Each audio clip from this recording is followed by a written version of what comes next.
자, 여러분 안녕하십니까? 여러분 회계사 경제학 기출문제 특강 2011년도 16번부터 20번까지 같이 보도록 하겠습니다. 자, 우선 16번 같이 한번 보도록 할게요. 자, 16번 대국이 수입제에 대해서 종량세 형태의 관세를 부과했습니다. 대국에 미치는 영향에 대한 설명 중 옳지 않은 것은 이렇게 돼 있어요. 여기서 관세 부과할 때 효과는요, 여기 나와 있는 것처럼 소국이냐 대국이냐 그걸 잘 보셔야 됩니다. 대국인 경우는 어떻게 됩니까? 국제시장에 관세 부과해서 수입량이 줄어들면 국제시장의 가격에 영향을 미치게 됩니다. 소국인 경우에는 국제시장 가격에 영향을 미치지 않게 돼요. 자, 그래서 관세도 세금인데 세금을 때리면 국제시장 가격이 올라가게 되고 수입량이 여기서부터 이만큼이었는데 이렇게 줄어들게 됩니다. 자, 그래서 관세 수입이 생기긴 해. 여기 나와 있는 C만큼이 관세 수입이 되는 거고요.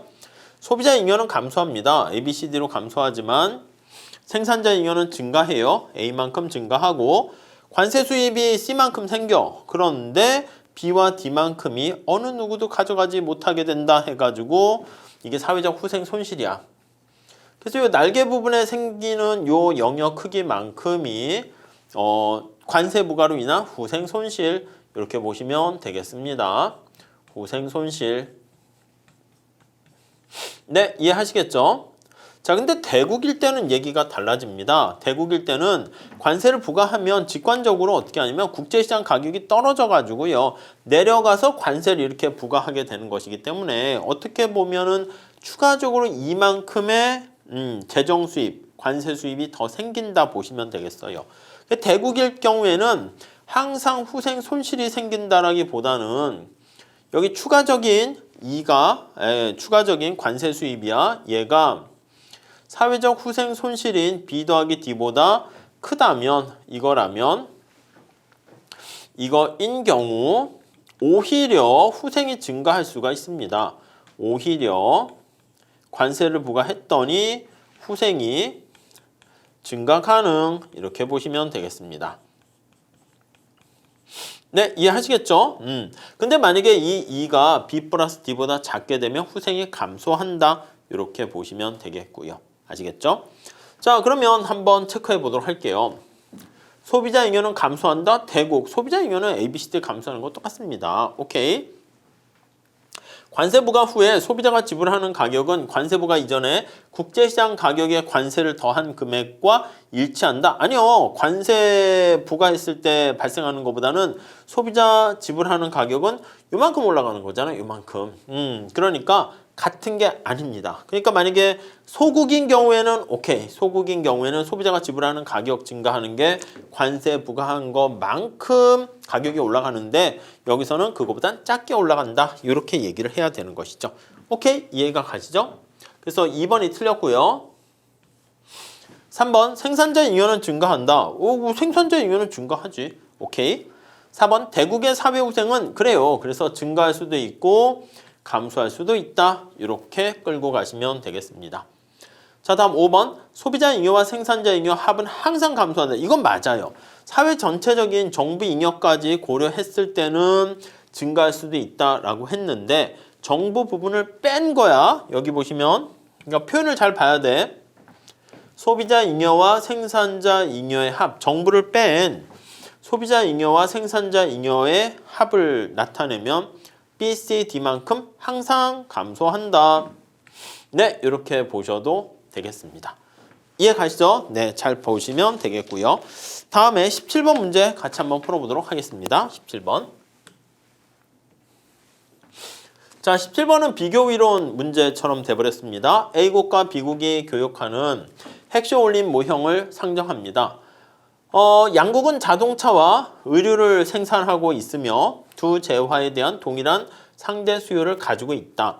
양국의 요소 부존량이 다음과 같이 주어져 있습니다. A국은 노동이 25, 자본은 30. B국은 노동이 50, 자본이 55. 이렇게 가지고 있어요. 어디가 노동이 좀 더 풍부한 나라라고 해야 될까요? 둘 다 자본이 좀 많긴 해. 근데 여기에는 차이가 5고 얘도 차이가 5가 되는데 이 차이가 B국에서의 이 차이 5만큼 더 많은 거고 얘는 B국은 자본과 노동의 차이가 5만큼이지만 노동이 훨씬 더 차이가 벌어져 있는 걸 알 수 있어요.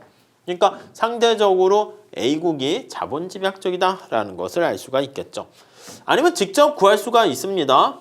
직접 구해서 L분의 K로 한번 해서 구해볼까요? A국은 노동과 자본의 비율을 나타내려고 해. A국은 노동이 25, 자본이 30 이렇게 있고요. B국은 L분의 K 이렇게 있는데 B국은 노동이 50, 자본이 55 이렇게 돼 있어요. 자, 그러니까 부등호가 얘가 더 큰 걸 알 수 있죠. 결국 A가 자본이 풍부한 나라고 B는 노동이 풍부한 나라다 이렇게 보시면 되겠습니다. 자, 여기서 그림을 그리면 우리 늘 기본 강의 때 이렇게 그리죠. A 입장에서는 자본이 풍부하니까 이렇게 노동을 작게 자본을 크게 이렇게 그리시면 되겠습니다. 자, B국은요 이렇게 있는 상태인데 자본보다는 이제 노동이 좀 더 풍부하니까 이렇게 노동이 풍부한 나라로 보시면 돼요. 이 비중이 크다는 것은 더 풍부하다 이렇게 생각하시면 되겠습니다. 자, 우리 문제 좀 볼게요. 1번 풀 수 있는 거 보시면 A국이 B국에 비해서 자본이 상대적으로 풍부한 국가이다. 오케이. 맞죠? 이거 맞아요. 오케이. 자, 그런데 A국은 지금 자본이 풍부한데 여기 보시면 자동차와 의류가 있는데 자동차가 뭐가 집약적인 재화다? 자본 집약적인 재화이고 의류는 노동자들이 많은 노동이 풍부한 나라가 하기 좋은 거야. 그러니까 여러분 잘 보세요. 손흥민이 축구를 해야 돼요? 류현진이 축구를 해야 됩니까? 류현진은 팔을 잘 쓰잖아. 투수를 해야죠. 그중에서. 손흥민은 다리가 튼튼하니까 축구를 해야 된다고. A국은요. 지금 어떤 게 풍부하냐면 A국은 K가 풍부합니다. 풍부해요. 그럼 이게 풍부하니까 풍부하여. 자, 가진 게 자본이 훨씬 많기 때문에 자동차 생산하는 거랑 의류를 생산하는 거랑 의류는 이제 노동자들이 이렇게 한 땀 한 땀 이렇게 뭐 여러 가지 하나 봐요. 그러니까 노동력이 풍부한 나라가 의류가 좋고 A는 여기 자동차로 쓸게요. 자동차를 생산하는 게 생산에 비교 우위가 있다 이렇게 보시면 되겠습니다. 그러니까 우리가 리카르도의 비교 이론 얘기할 때 아니 왜 A는 여기에 비교 우위가 있어? 그 얘기할 때 비교 우위의 원천을 설명하는 게 핵시올린 정리다 이렇게 생각하시면 되겠죠. 네, 이해 가시죠? B국은 노동이 풍부하니까 의류의 비교 우위를 갖는다 이렇게 보시면 돼요. 그렇죠? B국은 의류의 비교 우위를 갖는다. 양국은요. 그래서 A국은 뭐를 수출한다? 그렇죠? 자동차를 수출하고 의류를 수입합니다. 이렇게 의류를 수입한다. 이렇게 보시면 되겠고 자, 둘 다 자국의 어떤 이익을 무역을 통해서 창출을 할 수 있다. 오케이. 맞죠? 자, 다음에 4번 볼까요? 무역을 하게 되면 양국의 자동차의 의류에 대한 상대 가격은 수렴한다. 예, 여기 보시면 두 나라가 자동차의 의류에 대한 이 가격이 원래 다른 건데 국제시장의 교역을 하게 되니까 어떻게 됩니까? 굳이 상품 가격이 상대 가격은 같아지지 않겠습니까? 물론 더 나가서 재미난 거는 노동과 자본의 생산 요소 가격까지도 동일해지는 것을 알 수 있습니다. 그렇기 때문에 상대 가격은 동일하게 되는 걸 알 수가 있죠. 자, 근데 5번 한번 볼까요? 무역을 하게 되면 A국에서 노동의 자본에 대한 상대 요소 가격은 자, A국 다시 볼게요. A국은 지금 K가 풍부한 거야. 그러니까 여기에 보시면 R분의 W라고 할게요. W A국이라고 할 때 B국은 R분의 W라고 할 때 이렇게 할 때 W가 임금이니까 노동의 가격입니다. 자, B국은 노동이 풍부해. 노동의 가격이 쌀 거야. 그러니까 B국은 노동이 풍부해서 임금이 싸단 말이죠. 그럼 이쪽이 내려가니까 부등호는 이쪽이 클 거야. 근데 여기 나와 있는 것처럼 서로 자동차랑 의류랑 이거를 서로 교육을 하게 되는 거예요. 자, 그러면 A국 같은 경우에는 어떻게 됩니까? 노동의 가격인 임금이 비쌌는데 이렇게 교육을 하게 되면 교역 후 교역 후 요소 가격 균등화 정리, 뭐 핵쇼링 2라고도 하는데 요소 가격이 같아집니다. 균등화된다라고 얘기합니다. 균등화되는 정리 이렇게 어떻게 된다? 교육을 하게 되면 이게 같아지게 되는 결과를 초래합니다. 자 그러면 지금 상태가 어떻게 돼? 이 R은 같아지려고 하면 R이 올라가야 되겠죠? 올라가야지 이게 내려가게 되는 거야. 그러면 자 노동의 자본에 대한 상대 요소 가격은 어떻게 됩니까? 지금 무역을 하게 되면 A국에서는요. 노동의 상대 요소 가격은 지금 안 그래도 비쌌는데 노동의 가격은 내려가고 자본의 가격은 올라간다 이래야 되는 거죠. 자 이게 자본의 대안이니까 이게 기준이야 기준. 그러니까 노동의 상대 가격인 거예요. 자본이 기준이고 그러니까 이게 바로 R분의 W를 나타내는 거예요. 이거는 지금 큰 값에서 낮아진다 이래야죠. 상승이 아니라 하락한다 이래야 됩니다. 이해 가시겠죠? 네, 그 정도 정리하시면 될 것 같습니다. 자 넘어가도록 할게요. 다음 자 18번 볼까요? 교육 조건에 대한 얘기입니다. 자 교육 조건은요 우리가 여러 가지로 표현할 수 있지만 기본적으로 이렇게 표현할 수 있습니다. 1번에 나와 있는 것처럼 한 국가의 수출제 가격을 수입제 가격으로 나눈 값 이게 바로 교육 조건이야. 수출 가격을 수입 가격으로 임포트 가격이라 할게요. 이게 바로 교육 조건 이렇게 보시면 되겠습니다. 여러분 생각해봐요. 무슨 말씀이냐? 내가 자동차를 수출하는데 자동차 가격이 1,000원이야. 옷을 수입하는데 옷의 가격이 100원이야. 그럼 자동차 하나 수출해서 1,000원을 벌잖아? 그럼 옷 몇 개를 수입해요? 10개를 수입할 수 있겠지. 그게 바로 교육 조건인데 10개가 이렇게 교육을 할 수 있는 거야. 근데 만약에 자동차 가격이 1,000원에서 2,000원으로 올라갔어. 그럼 내가 자동차 하나 수출하면 2,000원을 벌어들였잖아. 그럼 100원짜리 옷은 몇 개 사요? 20개 살 수 있겠지. 아니 내가 더 자동차 하나 팔아서 더 많은 의류랑 교환하게 되는 거니까 조건이 좋아진 거 아니겠습니까? 그래서 이렇게 수출품 가격이 비싸지거나 아니면 수입품 가격이 얘가 비싸지거나 얘가 싸지거나 이렇게 되면 우리는 이것을 교역 조건이 개선되었다 이렇게 얘기를 합니다. 네, 이해하시겠죠? 네, 그렇게 보시면 되겠습니다. 1번은 뭐 개념인 거니까 맞는 것 같습니다. 2번 볼까요? A국이 수출하는 재화에 대한 A국의 한계 소비 성향이 B국의 한계 소비 성향보다 작은 경우 이렇게 돼 있네. 자, A국이 만약에 자동차를 수출한다 할게요. 그리고 B국이 의류를 수입한다 할게요. A국이 B국과 교육을 하는데 우리나라가 A국이라 합시다. 자동차를 수출한다 합시다.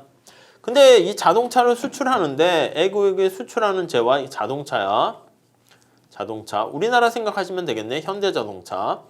우리나라 생각해서 예를 살짝 들면 좀 더 이해하는 게 빨라요. 자, A국의 이 자동차에 대한 A국의 한계 소비 성향이 B국의 한계 소비 성향보다 작은 B국이 자동차를 되게 좋아하는 거야. 이해 가시죠? 한계 소비 성향이 큰 거니까. 그러니까 우리나라의 수출품에 대한 미국 애들이 우리나라 현대자동차라고 하면 아주 그냥 뭐 묻지도 않고 그냥 막 사는 거야. 너무 좋아해가지고. 자, 그런 경우 뭐가 있을까? 자동차 말고 요즘은 뭐 넷플릭스나 이런 거에 뭐 이렇게 웹툰 같은 드라마 이런 거는 뭐 한국에서 만들었다 그러면 그냥 다 그냥 신나서 보게 되는 거죠. 지금 그런 상황이야. B국의 한계 소비 성향이 큰 경우야. 큰 경우. A국이 작은 경우니까 A국이 B국으로부터 원조를 받게 되면은 A국이 B국으로부터 원조를 받게 되면 어떻게 돼? 수출을 더 많이 하게 되는 거 아니겠습니까? 수출을 더 많이 하게 되면 수출품의 가격이 떨어진다고. 그러면은 이게 가격이 하락해서 교육 조건은 나빠진다. 이렇게 볼 수가 있겠죠.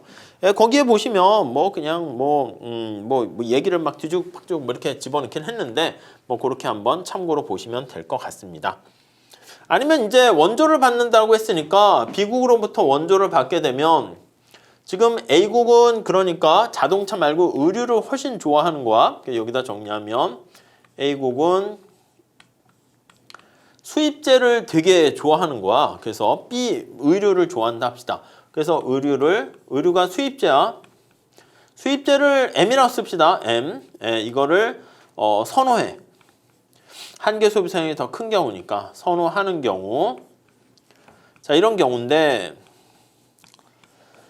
뒤집어 얘기하면 원조를 받게 되면 비국의 소득이 증가하는 거 아니야? 비국의 원조로 소득이 증가한다고요.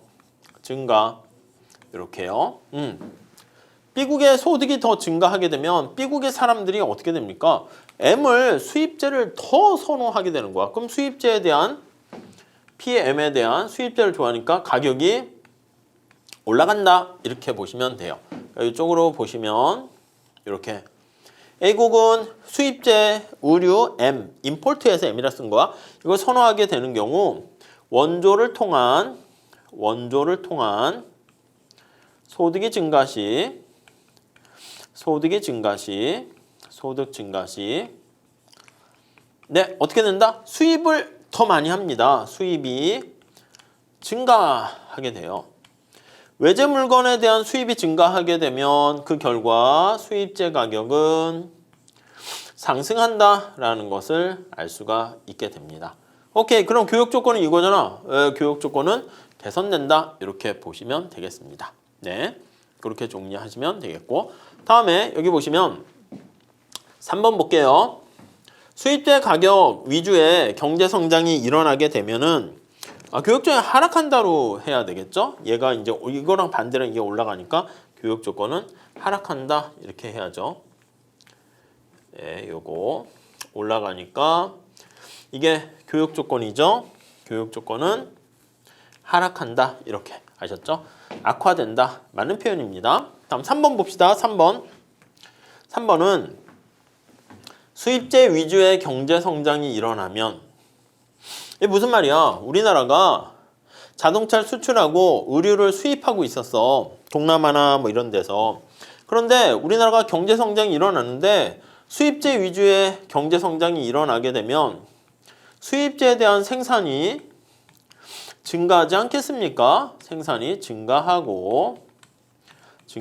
이거 뭐 생산 가능곡선 막 그림 그리거나 뭐 그러실 필요는 없습니다. 그러니까 수입제에 대한 경제 성장이 일어나게 되면은 수입제를 많이 생산하게 되고요. 그러면 수입제 가격은 어떻게 되겠습니까? 하락하는 거지. 많아지니까 얘는 하락하게 됩니다. 하락. 네, 이해 가시죠? 하락. 그러면 교육 조건이 어떻게 돼? 얘가 하락하면 이게 올라가니까 교육 조건은 개선된다. 이렇게 얘기하죠. 그래서 교육 조건이 악화된다. 이렇게 하면 안 되고 그 해설이 좀 잘못됐어요. 이거 표현할 때 이게 하락하는 거니까 이것처럼 써야지. 하락해서 이거 전체 값은 올라가서 개선된다. 상승한다. 이렇게 보셔야 되겠습니다. 그래서 답이 3번이 틀렸어요. 4번 볼게요. 4번 보시면 대국의 경우에 수입제에 대한 관세를 부과하게 되면 교육 조건이 개선되므로 사회후생이 증가할 수도 있다. 그렇죠? 수입제에 관세를 부과하게 되면 수입제 가격이 어떻게 돼? 올라가잖아. 그렇죠? 그래서 수입제 가격이 약간 올라가게 되면서 그러면서 교육 조건 자체가 관세 부과하게 되면은 교육 조건이 개선될 수가 있어요. 근데 이게 앞에서 얘기한 것처럼 요거는 좀 이제 넘어가셔도 될 것 같습니다. 그러니까 앞에 그림을 보시면 대국 같은 경우에 관세를 부과했잖아. 그럼 국제시장 가격이 떨어지는데 너무 많이 떨어진 거야. 너무 많이 떨어져가지고 관세를 부과했는데도 가격이 원래 가격보다 더 낮아질 수도 있다고요. 그래서 뭐 항상 그런 건 아니고 교육 조건이 오히려 개선돼서 사회후생이 증가할 수도 있다. 이렇게요. 다음에 소국의 경우에는 수입제에 대해서 관세를 부과하게 되면 교육 조건에 영향을 미치지 않는다. 그러니까 우리 앞에 이 문제. 그러니까 이제 소국 같은 경우에는 이 국제시장 가격에 아무런 영향 미치지 못하는데 대국인 경우에는 국제시장에 월드 가격이 있었는데 관세를 부과하게 되면 원래 국제시장 가격이 이게 올라가야 되는 거 아니겠습니까? 수입 가격이. 근데 여기 나와 있는 것처럼 뭐 그렇진 않아요. 그런 게 좀 특이한 경우인데 가격이 엄청나게 더 떨어지는 거야. 국제시장의 가격이. 그래서 관세를 부과했는데 부과한 관세 가격이 원래 국제시장의 가격보다 훨씬 더 낮아질 수도 있어서 그래서 얘기를 했는데 뭐 그런 좀 특이한 경우는 그냥 뭐 항상은 아니니까 여기 나와 있는 것처럼 증가할 수 있다. 이렇게 표현을 하게 된 겁니다. 자, 그 정도 봐주시면 될 것 같습니다. 다음 19번 한번 볼게요. 19번은 A국과 B국으로 구성된 경제를 고려하고 있는데요. 자동차에 대한 양국의 수요 함수와 공급 함수가 아래와 같이 주어져 있습니다. 다음 중 옳지 않은 것은 이렇게 있어요. 자, 두 나라에 대한 거기 그림을 잘 그려놨어요. 두 나라에 대한 수요 곡선과 공급 곡선 한번 살짝 그려보도록 할게요. 이렇게 있어요. 우선 이렇게 돼 있는 상황에서 자, 이것도 직선으로 합시다. A국의 수요 곡선과 공급 곡선을 그려봤거든요. 이렇게 있고 이렇게 좀 가격이 높고 B국은 오히려 좀 이렇게 낮은 상황 이렇게 돼 있습니다. 네, 이해 가시죠? 좀 더 크게 그릴 거 그랬나? 아무튼 우선 해봅시다. A국은 가격이 이렇게 형성이 돼 있고 B국 같은 경우에는 가격이 이렇게 형성이 돼 있어요. 이렇게. 이해 가시죠? 자, A국은 교역하기 전에 균형점에서 생산량과 그게 가격이 얼마냐면 여긴데 10 그리고 요 밑에는 20 이렇게 돼 있어요. 네, 그래서 여기 색깔 그림으로 점선으로 표현하면 이렇게 돼 있고 B국도 이렇게 돼 있습니다. B국 같은 경우에는 요게 생산량이 23, 요때 가격은 7 이렇게 돼 있습니다. 자, 그래서 폐쇄 경제 하에서 A국의 균형 가격은 이 왼쪽이 A국입니다. 여기가 B국이야. 균형 가격은 10이다. 예, 맞습니다. 폐쇄 경제에서 A국의 균형 가격은 B국의 균형 가격보다 더 높다. 이게 교역과 관련된 부분균형 분석이잖아. A국의 가격이 B국의 가격보다 폐쇄 경제에서 높아요. 개방하기 전이기 때문에 이게 뭘 뜻해요? 한계비용 가격 설정 살짝 생각하세요. 그럼 B국보다 A국이 한계비용이 훨씬 더 비싸다라는 것을 알 수가 있어요. 자, 그러면 A국과 B국이 있을 때 어느 나라가 이 재화를 수출하는 나라가 됩니까? 하면 B국이 더 싸게 생산하니까 A국은 수입국이 돼요. 수입국이 되고 B국은 수출국가가 됩니다. B국은 수출국가가 된다. 이렇게 보시면 되겠습니다. 네, 이해하시겠죠? 이렇게. 자, 그래서 A국은 훨씬 더 높은 상황 맞고요. 자유무역을 하게 되면 균형 가격은 10보다 낮아져야 된다. 그렇죠? 자유무역 하게 되면은 아시겠지만 시장에서의 균형 가격이 요 중간에 위치해야 됩니다. 이렇게 중간에 위치해야 되기 때문에 10과 7 사이에 위치한다. 이렇게 보셔야 되겠죠. 그러니까 10보다는 낮다. 오케이, 맞는 얘기입니다. 자, 그 다음에 4번 A국에서 자동차 수입에 대해서 관세를 부과하게 되면 B국에서의 균형 가격은 7보다 낮다? 아니, A국에서 여기서 관세를 부과하면 이 수입은 얼마나 됩니까 하면요, 거의 8.5라고 해놨잖아. 이 8.5. 8.5가 되었을 때 국제시장의 균형 가격이 성립하는 겁니다. 요때 요만큼이 수입량이야. 이거 8.5인데 여기 나와 있는 것처럼 요만큼이 수입량이야.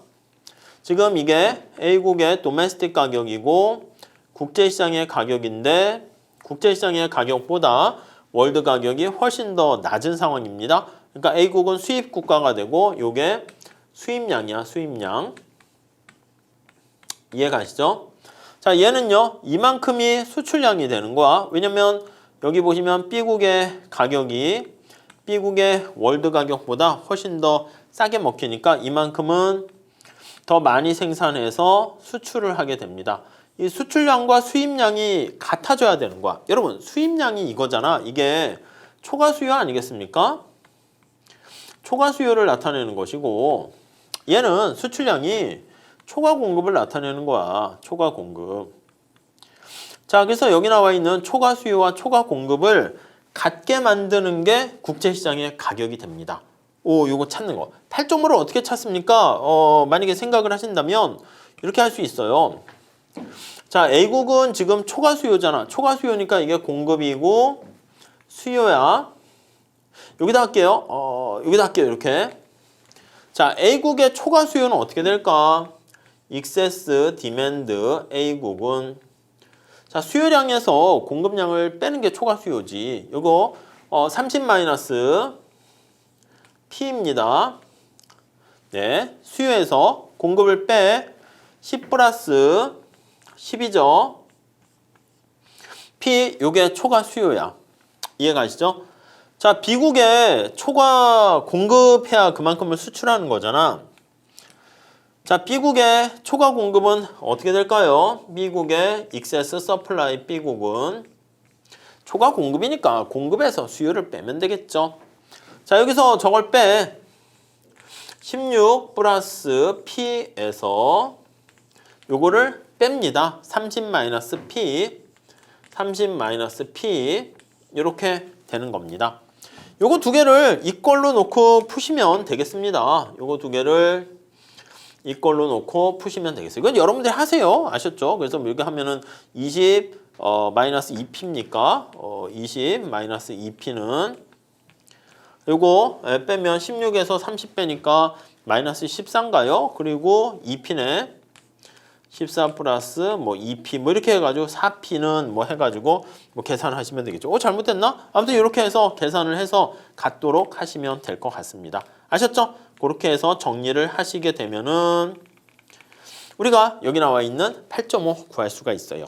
자, 그리고 여기 나와 있는 것처럼 자유무역을 할 때 A국의 수입량은 3이다. 왜? 이거 직접 보시면 3 이렇게 되는 거 알 수가 있죠. 그래가지고 우리가 이 문제를 푸시게 되면은 7보다 낮게 되면 말이 안 되는 것이죠. 7보다 낮게 되면은 얘는 뭐야 수입 국가가 되는 거지 얘도. 그쵸? 그렇게 보시면 되겠습니다. 그래서 답은 4번 요게 틀렸다. 이렇게 정리를 하시면 되겠어요. 자, 다음에 20번 비교 이론 문제를 한번 풀어보도록 하겠습니다. 20번 리카르도의 국제 모형을 가정하자. A국과 B국에서 치즈 1파운드와 와인 1병을 생산하는 데 소요되는 노동시간이, 여러분 이게 노동시간이라는 걸 잘 보셔야 돼. 여기 나와 있는 숫자가 이렇게 노동량으로 해설에도 넣어놨는데 표현되어 있으면 이걸 기회비용으로 보려면 이 A국이 치즈를 생산할까 와인을 생산할까 생각하는 거야. 그럼 이게 바구드세요 전략을 쓰시면 됩니다. 그럼 치즈의 기회비용을 와인으로 표현합니다. 그러면 와인 숫자가 밑에서 파고들면 5분의 2 이렇게 되는 것이고, 와인의 기회비용을 치즈로 표현하면 이게 2가 밑으로 가서 2분의 5 해서 이렇게 기회비용으로 바꿔주는 작업을 하시면 될 것 같아요. 만약에 여기 나와 있는 숫자가 Q라고 할게요. Q 아웃풋 생산량이면 올라타세요. 요거를 사용하면 돼. 자, 그러면 치즈에 대한 기회비용을 와인으로 표현하게 되면은 여기에 5가 위로 올라타는 거야. 그럼 2분의 5 이렇게. 그리고 여기 위에 올라타면 5분의 2 올라타는 거 알 수가 있습니다. 이해 가시죠? 그래서 이렇게 돼 있는 거를 이렇게 나타내는 거 정리를 하시면 되겠습니다. 자, 그런데 여기 보시면 이게 L로 돼 있잖아. 그러니까 바구드세요 전략을 쓰면 되겠습니다. 여기 나와 있는 거 그대로 맞춰서 했네. 그러면 파고드세요니까 5가 밑으로 파고들면 5분의 2, 2가 밑으로 파고들면 2분의 5 이렇게. 이렇게 하면 안 됩니다. 이렇게 하면 안 돼요. 이렇게 하면 이렇게 해버리게 되면은 운 좋게 5분의 2는 맞긴 했지만 이렇게 하는 게 아니라 이렇게 해야지 A국이 치즈 생산할까 와인 생산할까 고르는 거야. 치즈 생산하면 와인을 포기해야 되고 와인 생산하면 치즈를 포기해야 되는 거죠. 이해 가시죠? 이것도 마찬가지야. 5. 치즈에 대한 기회비용을 와인으로 표현하면 색깔 다르게 할게요. 요거 10이 밑으로 파고 들어갑니다. 자, 그래서 10이 밑으로 파고 들어가서 10분의 5, 얘는 5분의 10 이렇게 보시면 편하게 되는 것이죠.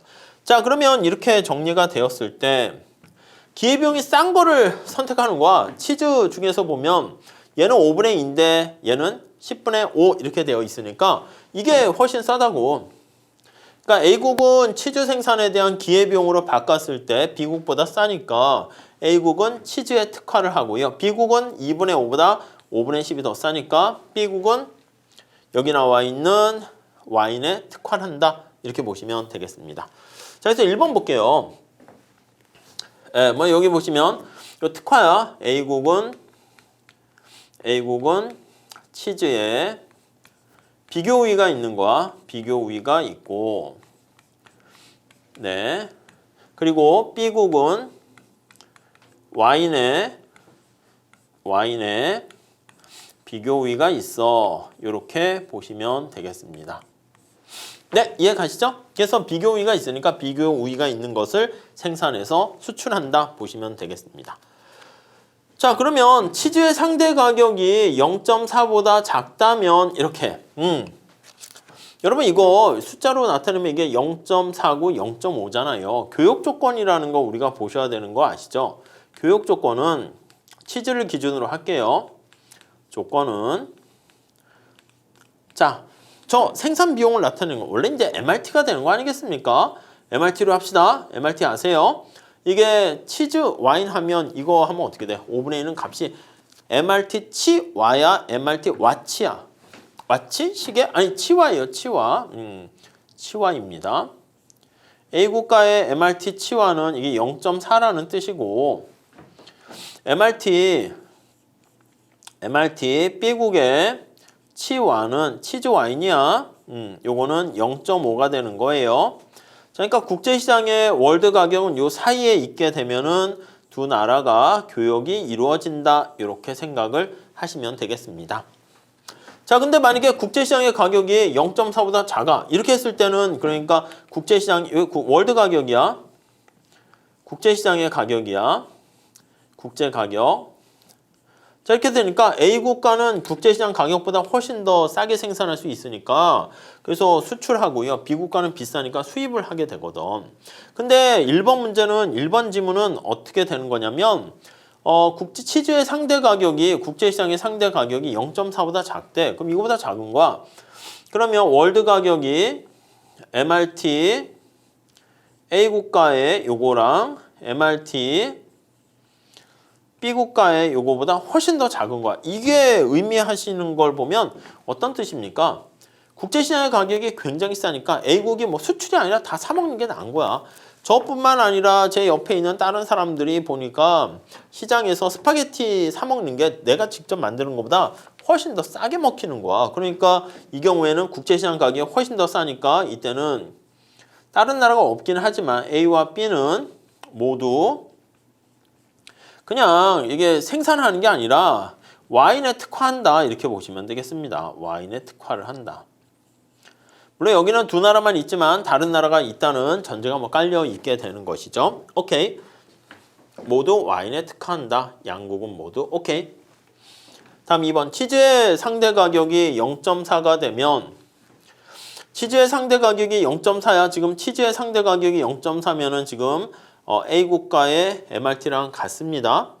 그러니까 요 사이에 이렇게 가게 되면은 둘 다 윈윈 되는 건데 지금 거기 나와 있는 것처럼 가격이 어떻게 형성됐습니까? 라고 하면은 국제시장의 가격이 월드 가격이 0.4라면 4가 돼버리면은 여기 A 국가는 자기가 생산하나 아니면 국제시장에서 사 먹나 0.4 똑같은 거야. 내가 생산해도 스파게티를 내가 생산해도 2만 원인데 스파게티 가격이 밖에서도 2만 원이야. 그럼 내가 사 먹나 생산하나 똑같죠. 그러니까 A국은 아무런 이득을 누리지 못해요. A국은 이득이 없고 하나도 없죠.